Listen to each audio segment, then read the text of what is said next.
बीवी को 3 जुमले बोलने वाले शौहर पर अल्लाह का सख्त अजाब। प्यारे दोस्तों, सब कुछ करना लेकिन अपनी बीवी को ये 3 जुमले मत बोलना, वरना याद रखना अल्लाह तुमसे नाराज हो जाएगा। तुम्हारा हंसता बसता घर चंद ही दिनों के अंदर उजड़ जाएगा। इन 3 जुमलों की वजह से तुम्हारी बीवी तुमसे सख्त नफरत करने लगेगी।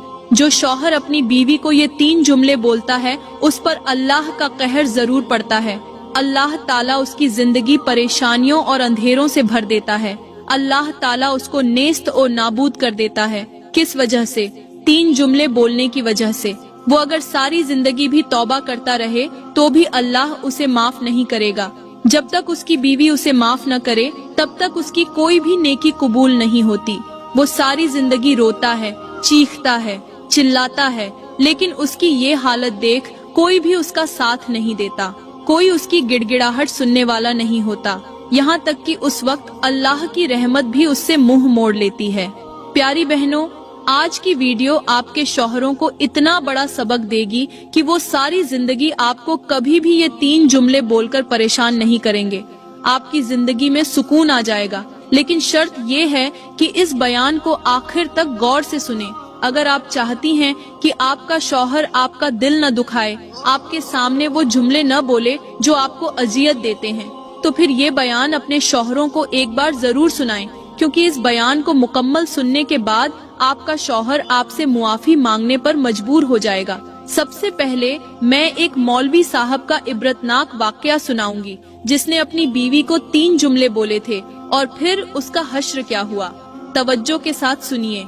एक मौलवी साहब थे जिन्हें उनके इलाके में हर शख्स इज्जत और मोहब्बत की नजर से देखता था। उनकी शख्सियत ऐसी थी कि उनकी बातों में आजिजी, लहजे में नरमी और अमल में तकवा झलकता था।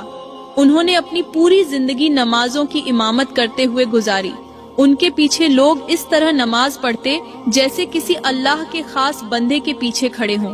उनकी इमामत में सुकून और रूहानी सुकून का एहसास होता था और उनकी दुआ में वो तासीर थी जो दिलों को हिला देती। मौलवी साहब न सिर्फ खुद इबादत गुजार थे बल्कि लोगों को भी नमाज की तरफ रागिब करते। वो दिन हो या रात, सर्दी हो या गर्मी, मस्जिद की मेहराब से उनकी मोहब्बत कम न हुई। वो हमेशा अपने इलाके के लोगों को अच्छे अखलाका, मोहब्बत और अल्लाह के करीब होने का सबक देते। उनकी गुफ्तगू मुख्तसर मगर बहुत असर रखती थी। लोग उनके साथ वक्त गुजारने को अपने लिए सादत समझते थे। एक दिन वो अचानक एक खतरनाक और मौत की बीमारी का शिकार हो गए। बीमारी इतनी शदीद थी कि उनकी हालत देखकर दिल दहल जाता था। लोग उनके लिए दुआएं करते और कहते कि ये आजमाइश है। अल्लाह अपने नेक बंदों को आजमाता है ताकि उनके दर्जात बुलंद करे। हर तरफ एक ही बात गूंज रही थी कि ये बीमारी उनके ईमान और कुर्बानी का इम्तिहान है, मगर हकीकत इसके बरक्स थी। ये बीमारी अल्लाह की तरफ से आजमाइश नहीं बल्कि उनके गुनाहों की सजा थी। जब वो बीमारी की शिद्दत में थे तो उनकी दुआएं बेअसर लग रही थीं। उनकी हालत देखकर कुछ लोगों ने कहा, ऐसा कैसे हो सकता है, ये तो अल्लाह के वली हैं। लेकिन अल्लाह का निजाम अदल बेहद मजबूत है। जाहिरी नेकी के पीछे छुपी नियत जब खराब हो तो वो नेकी कयामत के दिन इंसान के लिए वबाल बन जाती है। मौलवी साहब ने अपनी बीमारी का इलाज करवाने में कोई कसर न छोड़ी। हर मुमकिन तरीके से तबीबों, हकीमों और जदीद इलाज के माहिरीन के पास गए। दुआओं का सिलसिला भी जारी रहा। मस्जिदों में लोगों ने उनके लिए खुसूसी दुआएं मांगी, लेकिन सब बेकार रहा। बीमारी ने उनके जिस्म को ऐसा जकड़ा कि वो रफ्ता रफ्ता कमजोर होते गए और उनकी हालत दिन ब दिन खराब होने लगी।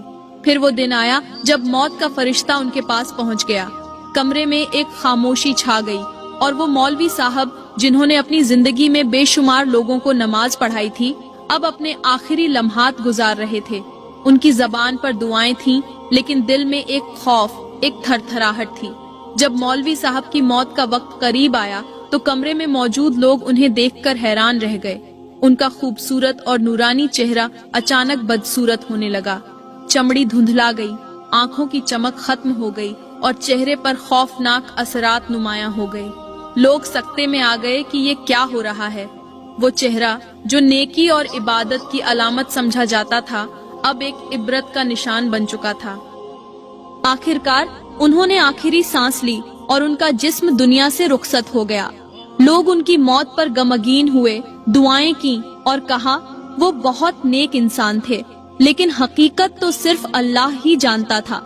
जब मौलवी साहब की मैयत को गुस्ल देने का वक्त आया तो वहाँ मौजूद लोग एक और हैरत अंगेज मंजर देखने पर मजबूर हो गए। जैसे ही उन्हें गुस्ल देने की कोशिश की गई, उनका जिस्म अचानक फूलने लगा। मैयत इस कदर बोझल हो गई कि गुस्ल देने वालों के लिए उसे संभालना मुश्किल हो गया। ये मंजर देखकर वहाँ मौजूद हर शख्स खौफजदा हो गया और सरगोशियां करने लगा। ये क्या हो रहा है? ये तो बहुत नेक और इबादत गुजार शख्स थे। जब मौलवी साहब की मैयत उठाने का वक्त आया तो वहाँ मौजूद लोगों ने एक और हैरत अंगेज और इबरतनाक मंजर देखा। जैसे ही जनाजा उठाया गया तो उसका वजन गैर मामूली हद तक बढ़ गया था। लोग जो मामूली से जनाजे को आसानी से उठा सकते थे, अब उसे बमुश्किल संभाल पा रहे थे। कुछ अफराद ने उसे उठाने की कोशिश की, मगर वो बार बार थक कर पीछे हट गए। ये मंजर देखकर लोग एक दूसरे को देखने लगे। उनके दिलों में खौफ और हैरत छा गई। सरगोशियां होने लगीं। ये क्या मामला है? क्या ये अल्लाह की नाराजगी का इशारा नहीं है? उनकी मैयत की ये हालत वाजह तौर पर बता रही थी कि उन्होंने अपनी जिंदगी में कोई न कोई गुनाह जरूर किया है। आखिरकार बड़ी मुश्किलों से जब मौलवी साहब की मैयत को कब्र के करीब लाया गया, जैसे ही उन्हें कब्र में उतारा जाने लगा तो एक और दिल दहला देने वाला मंजर पेश आया। कब्र अचानक तंग और बोझिल महसूस होने लगी और मैयत को कब्र में रखते ही जमीन ने ऐसा महसूस कराया जैसे वो मैयत को कबूल करने से इनकार कर रही हो। कब्र के अंदर से एक अजीब सी बदबू उठने लगी जिसने वहाँ मौजूद हर शख्स को हिलाकर रख दिया। लोगों के चेहरों पर खौफ नुमाया था। जैसे ही उन्हें कब्र के अंदर रखा गया तो वहाँ मौजूद लोगों ने महसूस किया कि कब्र के अंदर पहले ही बेशुमार कीड़े मकोड़े मौजूद हैं।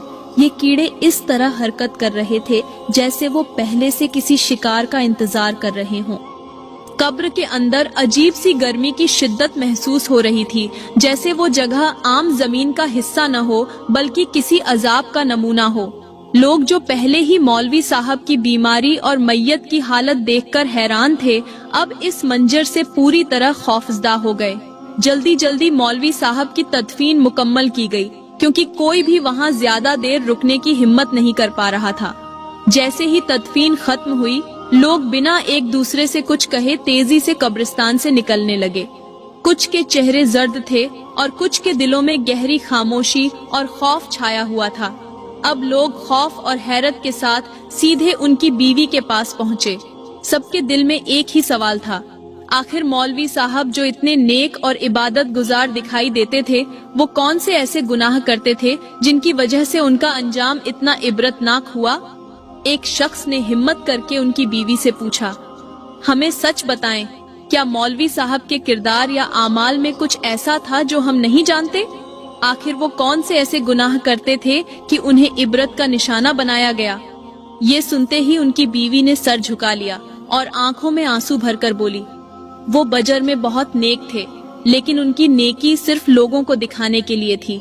वो घर में बहुत सख्त मिजाज थे, मुझ पर जुल्म करते, मेरे जज्बात की कदर नहीं करते और हमेशा मुझे नीचा दिखाते थे। उनके अल्फाज दिल चीर देने वाले होते थे। वो नमाज और इबादत तो बहुत करते थे, लेकिन उनके दिल में रहम और खुलूस की कमी थी। वो गुस्से में आकर मुझे 3 जुमले बोलते थे। मुझे लगता है उन्हीं जुमलों की वजह से अल्लाह ने उन्हें अजाब में मुब्तला किया। लोगों ने हैरत से पूछा, वो जुमले कौन से थे? औरत ने कहा, मेरे शौहर का पहला जुमला ये था, तुम 2 टके की औरत हो, तुम मेरे बिना कुछ भी नहीं।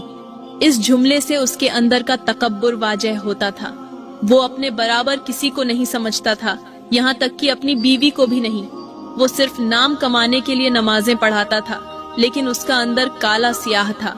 जब वो मुझे कहता कि तुम 2 टके की औरत हो, तो मुझे बहुत ज्यादा दुख होता, मुझे रोना आ जाता। मैं अल्लाह के हुजूर रोती रही और कहती रही, या अल्लाह, मेरा फैसला तू ही करने वाला है। मेरे अल्लाह ने कुछ इस तरह का फैसला किया कि एक इबादत गुजार को सब लोगों के सामने मेरे 3 जुमलों की वजह से इबरत का निशाना बना दिया। वो कहने लगी, मेरे भाइयों, सब कुछ करना, लेकिन बीवी के सामने कभी तकब्बुर मत करना, फख्र मत करना, वरना याद रखना तुम्हारा हंसता बसता घर उजड़ जाएगा। यहाँ पर मैं तुम्हें एक और सबकामोज वाकया सुनाना जरूरी समझूंगी। एक मुतकब्बिर शौहर ने अपनी बीवी को धक्के देकर घर से बाहर निकाल दिया और कहा, ये घर तुम्हारे लिए नहीं है, तुम जैसी औरत मेरे काबिल नहीं हो। बीवी ने जमीन पर गिरकर आसमान की तरफ देखा और कहा, या अल्लाह, तू मेरा इंसाफ देख रहा है। आज अगर ये दरवाजा मेरे लिए बंद हुआ है तो मुझे यकीन है कि तू अपने दरवाजे जरूर खोलेगा। ये अल्फाज कहकर वो उसी दरवाजे के साथ टेक लगाकर बैठी रही, क्योंकि वो घर से बाहर नहीं जाना चाहती थी। उसके पास न कोई ठिकाना था, न कोई सहारा, लेकिन दिल में अल्लाह पर यकीन का चिराग जल रहा था। वो एक उम्मीद लिए उसी दरवाजे के साथ बैठी रही, क्योंकि ये एक गरीब बाप की गरीब बेटी थी। शादी के दिन जब रुखसत हो रही थी तो बाप ने लरजती आवाज में कहा था, बेटा, मेरे घर जब भी आना, खुशी के साथ आना, रोते हुए कभी ना आना। शौहर चाहे जैसा भी सुलूक करे, हमेशा अपने घर को अपना समझना, क्योंकि माँ बाप की इज्जत रखने वाली बेटियों को दुखी जिंदगी गुजारनी पड़ती है। शौहर ने गुस्से में आकर उसे घर से धक्के देकर निकाल दिया था, लेकिन वो किसी और दरवाजे पर जाने का सोच भी नहीं सकती थी, क्योंकि जो इज्जतदार बेटियां होती हैं ना, वो अपने ही घर को तरजीह देती है, चाहे वो घर जन्नत के बागों में से बाग हो या जहन्नुम के गढ़ों में से गढ़ा। वो जानती थी कि अगर वो इस दरवाजे को छोड़कर चली गई तो उसके बाप का सर झुक जाएगा, बाप की इज्जत वाली पगड़ी खाक में मिल जाएगी। रोते रोते उसकी आंख लग गई और उसके ख्वाब में उसके बाप का चेहरा दिखाई दिया। बाप ने उससे कहा, बेटा, तुम मेरी इज्जत का ताज हो, लेकिन याद रखो तुम्हारी इज्जत अल्लाह के हाथ में है। खुदारा, मेरे भाइयों, आज अगर तुम किसी की बेटी पर रहम करोगे तो अल्लाह तुम्हारी नस्लों पर अपनी रहमत नाजिल करेगा। ये जिंदगी का असूल है कि जो तुम बोओगे वही काटोगे। अगर आज तुम किसी बेटी के आंसू पोंछोगे तो कल तुम्हारी बेटी की इज्जत और खुशी का मुहाफिज अल्लाह खुद होगा। पता नहीं मेरे मुआशरे को क्या हो गया है। हम अपनी बेटियों की इज्जत चाहते हैं, लेकिन दूसरों की बेटियों के साथ इंसाफ करना भूल गए हैं। हम अपनी बहनों के लिए दुआ करते हैं, लेकिन किसी और की बहन को जुल्म सहते देखकर खामोश रहते हैं। खैर, पूरी रात वो घर के दरवाजे से टेक लगाकर पड़ी रही। रात के दूसरे पहर शौहर ने जब दरवाजा खोला तो देखा कि बीवी दरवाजे से टेक लगाकर सोई हुई है। इतने में बीवी की आंख भी खुल गई थी। शौहर का गुस्सा अभी भी खत्म नहीं हुआ था। वो चिल्लाकर बोला, तुम अभी यहीं बैठी हो, मेरी जान क्यों नहीं छोड़ रही? मुझसे कहीं दूर चली जाओ, मैं तेरे जैसी औरत को देखना पसंद नहीं करता। कांपती हुई बीवी ने एक गहरी सांस ली और नरमी से कहा, ये दरवाजा मेरा आखिरी सहारा है। मेरे वालिद ने कहा था कि बेटी, अगर कभी शौहर का दिल दुखाए बिना अपना घर बचा सको तो ऐसा जरूर करना। मैं इस दरवाजे को छोड़ सकती हूँ, लेकिन अपने वालिद की नसीहत और अपनी इज्जत को नहीं छोड़ सकती। शौहर का दिल फिर भी न पसीजा। उसने जोर से दरवाजा बंद किया और अंदर चला गया। रोटी हुई बीवी अपने आंसू पोंछती हुई वहां से धीरे धीरे उठी। गिरती संभलती वो कायनात के सबसे बड़े बादशाह के दरवाजे तक जा पहुंची। वो बादशाह जिसका दरवाजा कभी बंद नहीं होता, उसने अपने दिल का बोझ अल्लाह के सुपुर्द कर दिया, क्योंकि उसे यकीन था कि कायनात का सबसे बड़ा बादशाह कभी भी अपने दर पर आने वाले को खाली हाथ नहीं लौटाता। दूसरी तरफ शौहर अंदर बेचैनी के आलम में बैठा था। उसे लग रहा था कि उसने कुछ गलत किया है, लेकिन उसका घमंड उसे माफी मांगने से रोक रहा था। अचानक उसकी नजर उस चादर पर पड़ी जो बीवी दरवाजे के सामने छोड़ गई थी। वो चादर देखकर उसकी आंखों के सामने बीवी का वो मंजर आ गया जब वो दरवाजे से टेक लगाकर रो रही थी और माफी की खैरात मांग रही थी। शौहर ने एक गहरी सांस ली और सोचा, वो मुझसे शिकायत नहीं करती, न मेरे खिलाफ कुछ कहती है। वो सब्र करती है, लेकिन मैं उसके सब्र को इम्तिहान बना रहा हूँ। क्या ये मैं उसके साथ इंसाफ कर रहा हूँ? ये सोचकर वो फौरन दरवाजा खोलकर बाहर निकला। बीवी का कोई निशान न था। वो जल्दी जल्दी गांव के हर कोने में उसे तलाश करने लगा। आखिरकार मस्जिद के सहन में उसने अपनी बीवी को देखा, जो सजदे में झुकी हुई थी। उसकी आंखों से आंसुओं की लड़ियां बह रही थीं और कांपते होठों से दुआ कर रही थी। या अल्लाह, मेरा शौहर आज मुझसे नाराज है, कल राजी भी हो जाएगा, लेकिन मैं तुझसे एक दुआ करती हूँ कि कभी भी मेरे शौहर को मेरी तरह परेशानी में मुब्तला न करना। वो मेरा सब कुछ है, उसके सिवा मेरी दुनिया में कोई नहीं। या अल्लाह, उसे हमेशा खुश रखना और उसके दिल में मेरे लिए मोहब्बत और रहम डाल दे। ये अल्फाज सुनकर शौहर का दिल जैसे किसी ने मुट्ठी में ले लिया हो। उसके कदम आगे बढ़ने से रुक गए और आंखों में शर्मिंदगी के आंसू आ गए। वो हैरान था कि जिस औरत पर उसने जुल्म किया वो उसके लिए अपने रब के सामने गिड़गिड़ाकर दुआ कर रही थी, उसके सुकून और खुशियों की दुआ मांग रही थी। उसने कांपते हुए कदमों से बीवी के करीब जाकर उसे सजदे से उठाया। शौहर ने कांपती आवाज में कहा, मुझे माफ कर दो, मैंने तुम्हारे सब्र और मोहब्बत की कदर नहीं की। तुम्हारे जैसी औरत को पाना मेरी खुशकिस्मती है और अफसोस कि मैंने तुम्हें पहचानने में देर कर दी। बीवी ने शौहर की ये बातें सुनकर एक और सजदा किया और रोते हुए कहा, या अल्लाह, तेरा लाख लाख शुक्र है कि तूने मेरे आंसुओं को जाया नहीं किया। तूने मेरे आंसुओं की कदर की और मेरे शौहर के दिल में रहम डाल दिया। वो कहने लगी, पता नहीं इन औरतों को क्या हो गया है कि जब उनकी जिंदगी में कोई बुरा वक्त आता है तो वो तकियों पर तो रोती हैं, लेकिन सजदे में नहीं रोती। काश कि वो सजदे में 2-4 आंसू बहा लेती तो उनके सारे मसले हल हो जाते, उनकी जिंदगी जन्नत बन जाती। लोगों ने उस औरत से पूछा, तेरे शौहर का दूसरा गुनाह कौन सा था, मतलब दूसरा जुमला कौन सा बोलता था? औरत ने कहा, मेरे शौहर का दूसरा जुमला ये था, तू मेरी जिंदगी में एक अजाब बनकर आई है, पता नहीं ये अजाब कब मेरी जान छोड़ेगा। फिर उसने तीसरा जुमला बताया जो उसे बहुत ज्यादा तकलीफ देता था। वो बोली, तीसरा जुमला ये था कि मेरा शौहर मेरे माँ बाप को मेरे सामने गालियां देता था, बुरा भला कहता था। औरत कहने लगी, भाइयों, इन 3 जुमलों की वजह से न उसकी इबादत उसके काम आई, न उसकी नमाजें। उल्टा ये इबादत उसके लिए वबाल बन गई और अब भी उसके लिए और भी अजाब जमा है, क्योंकि मैंने अभी तक उसे माफ नहीं किया और न ही मैं उसे माफ करना चाहती हूँ। मैं कयामत के दिन उसका गिरेबान पकड़ूंगी, सबके सामने अल्लाह से फरियाद करूंगी, या अल्लाह, सारी जिंदगी मैंने उसकी खिदमत की और उसने मुझे इसका बदला ये दिया। कोई ऐसा दिन नहीं गुजरता था जिस दिन मैं उसकी वजह से न रोती थी। दोस्तों, मैं उम्मीद करती हूँ कि आज का बयान आप लोगों को पसंद आया होगा और YouTube पर मेरी वीडियो सुनने वालों से गुजारिश है, अगर वीडियो अच्छी लगी हो तो लाइक करें, कमेंट में अपनी राय का इजहार जरूर करें और मजीद वीडियोस के लिए हमारे YouTube चैनल को सब्सक्राइब करें। अल्लाह हाफिज।